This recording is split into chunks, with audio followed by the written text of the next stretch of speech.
मेरा बच्चा कहाँ है बताओ। बता दूंगा, जल्दी क्या है?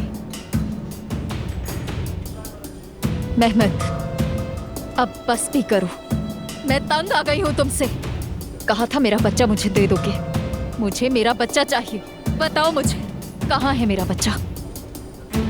एलिफ, तुम अच्छा ड्रामा करती हो, मानता हूं, लेकिन तुम अच्छी तरह से मुझे भी जानती हो।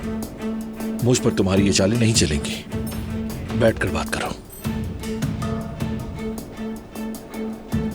एलिफ, बैठो और बात करो।